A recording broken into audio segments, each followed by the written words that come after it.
All right, so are you ready to dive into something pretty interesting? We're going to Sweden today, Yeah. at least in our minds, to look at how they're trying to attract all this global student talent. Yeah, it's really a fascinating case study because Sweden, already has this great reputation Yeah. for its quality of life, its innovation, Hmm. and now they're saying, hey, we want the best and brightest from around the world to come study here. Right, and it seems like they're having some success with that, but also running into some challenges. Yeah, some bumps in the road for sure. Exactly, and that's what we're going to kind of unpack today. The source material for this deep dive is this investigative report Okay. from University World News. All right. It's titled, Lengthy Visa Delays May Be Deterring Student Talent Audit. Okay. And it just came out on December 12th. So very recent. Very timely. Yeah, very timely.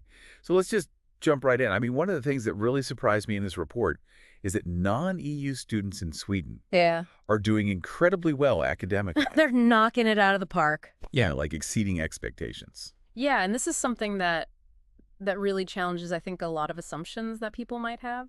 Right. Because, you often hear this narrative that, oh, international students, they're going to struggle. They're going to, maybe not perform as well. Right. But this report is saying, no, that's not the case in Sweden. These students are thriving. Yeah, and it seems like it's not just by accident. They're really putting in effort to make sure these students are supported. Mhm. They've got integration programs, Right. language support. Mentorship programs, Yeah. buddy systems. I mean, Yeah. they're really going all out. So it seems like they're doing a lot of things right. And the results are showing, almost half of these non-EU students Yeah. end up staying in Sweden for at least 5 years. Incredible. Talk about a win-win, right? I mean, Yeah. Sweden gets all this amazing brain power contributed to their research, their workforce, and these students get to, build a future in a country with a fantastic quality of life. Absolutely. So it's kind of like, okay, you're attracting all this talent. They're doing really well. But then you read about these visa issues and you're like, Yeah. wait a minute. It doesn't add up, right? Yeah. Because the report really does not hold back on the criticism about these lengthy Yeah. visa processing times. Yeah, we're not talking about like, oh, it takes a couple extra weeks. We're talking months and months, Months, sometimes even years in some cases. which is just mind-boggling. It's crazy, and especially when you think about it in the context of this global competition for talent. Right. I mean, if you're a top student from, let's say, India or Brazil, and you've got offers from universities in Sweden, Canada, the U.S., Yeah, you're going to go with the one that's the easiest. the path of least resistance, right? You're not going to want to wait around for a year just to get your visa. Exactly. So it's kind of like, are they shooting themselves in the foot a little bit here with these delays? Because the report seems to think so. Well, it definitely raises questions about, how serious they are about really attracting this talent. Right. Because, like you said, it's not just about getting them there. It's about making Sweden a place where they want to stay Right. long term. And that kind of brings us to another interesting point, and that's the whole issue of tuition fees. Oh. Because remember, back in 2011, Mhm. Sweden started charging tuition fees for non-EU students. Right. And the idea at the time was like, okay, this is going to cover the cost of education. Makes sense on the surface. Swedish taxpayers won't have to foot the bill. Yeah. Seems fair enough. Mhm. But now this report is coming out and saying, well, hold on a second. Some Swedish universities are actually making a pretty significant profit. Surplus. Yeah, surplus profit off these fees. Yeah. And that's where things get a little bit sticky. Yeah, because I was thinking, it isn't a surplus like, good financial management. Well, it depends, right? Like a surplus in itself isn't necessarily a bad thing. Right. But the question is, what are you doing with that surplus? Right. Where is that money going? Exactly. Is it being reinvested back into, improving the student experience, better facilities, attracting top professors? Or is it just sitting in a bank account somewhere gathering dust? Right. And the report is raising some serious questions about that. Like, they even point to a specific example of the University of Gothenburg. Yeah. And apparently they're justifying their higher fees for arts programs by saying, oh, we have specialized resources, smaller class sizes. But is that really a good enough reason to charge students more?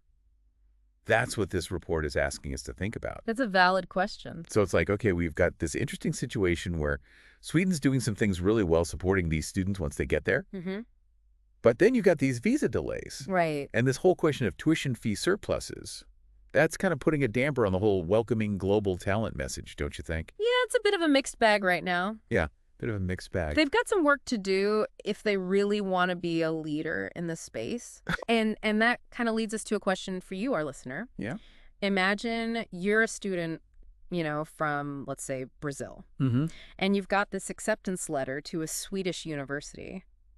Would you choose to go to Sweden knowing all of this? That's a great question. Would it be worth the hassle? Something to ponder, and we'll be unpacking that more as we continue our deep dive in part 2. Stay tuned. Stay tuned. Welcome back. It's great to be continuing this deep dive looking at Sweden's attempt to become a global hotspot for students. Yeah, last time we were talking about how non-EU students are really excelling there, but they're also running into some roadblocks. Yeah, those visa delays and that tuition fee situation. Yeah, not exactly a smooth ride. Right. But the good thing is this report doesn't just complain. No. It actually offers some pretty concrete solutions. Yeah, it lays out a roadmap for how Sweden could actually fix these problems. Okay, I like that. Let's start with those visa delays because to me that seems like the biggest headache. Yeah, it's a major pain point for sure. Is there any way to make the process faster? Yeah. And just less of a nightmare?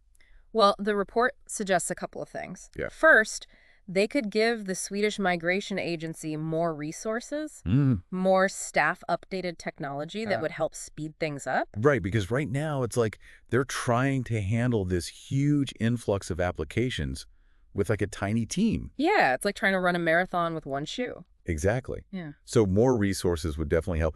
And the report also talks about improving communication. Yeah. Like between Sweden and other countries.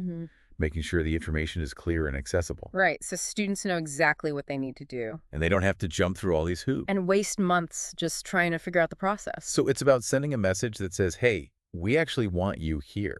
Exactly. Not we're going to make this as difficult as possible. Please hold while we figure out what paperwork you need. Yeah, it shouldn't be like an obstacle course. Right. Okay, so maybe there's hope for the visa situation, but what about those tuition fees?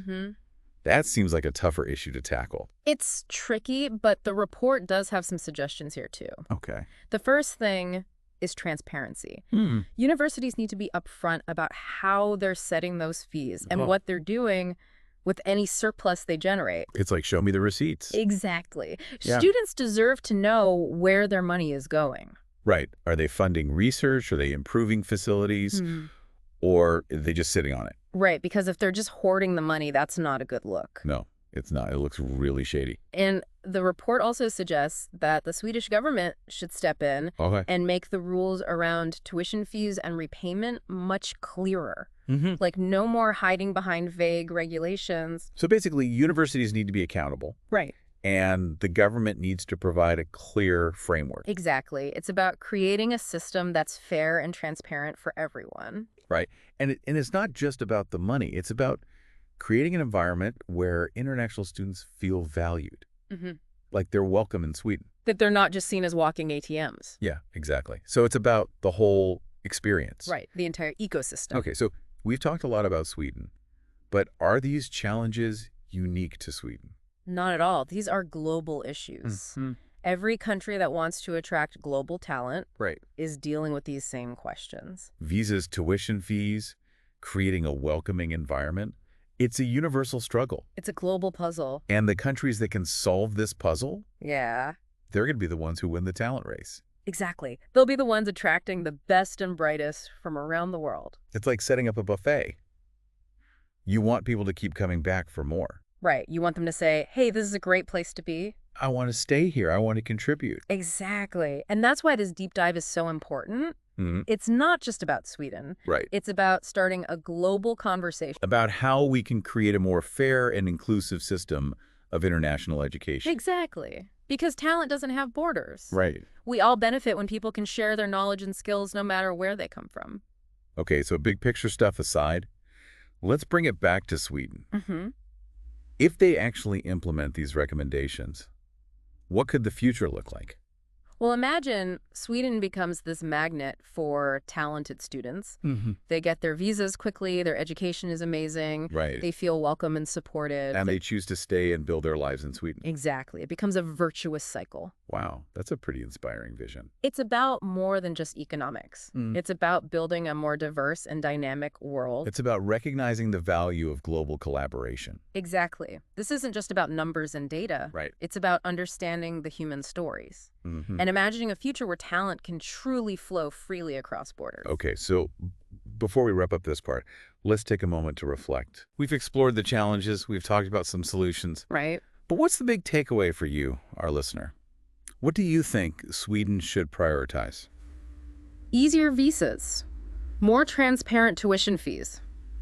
What would make Sweden a place where you would want to study? That's a great question to think about. We'll be exploring those ideas further in our final part, so stay tuned. So welcome back. We're wrapping up our deep dive today, looking at Sweden and how they're trying to become, kind of a global hub for student talent. Yeah, we've covered a lot of ground, looking at the data, the challenges, and even some potential solutions. Hmm. But now I want to bring it back to you, the listener. Yeah, why does any of this matter? Right, you might be thinking, hey, I'm not planning on studying in Sweden anytime soon. Right, exactly. But this conversation, it goes way beyond just Sweden. It really does. Because think about it, the world's kind of like this big interconnected web. Yeah, What happens in one place can ripple out and affect everyone else. that's right. It's like a butterfly effect. Exactly. So if Sweden figures out how to attract and support these students from all over the world, Mm-hmm. that creates this positive ripple that can spread outwards. Yeah, it can inspire other countries to do the same. So it's not just about boosting their own economy or research scene. Right. It's about contributing to this global network of knowledge and progress. Absolutely. And that can lead to amazing breakthroughs, in science, technology, medicine. Mm-hmm.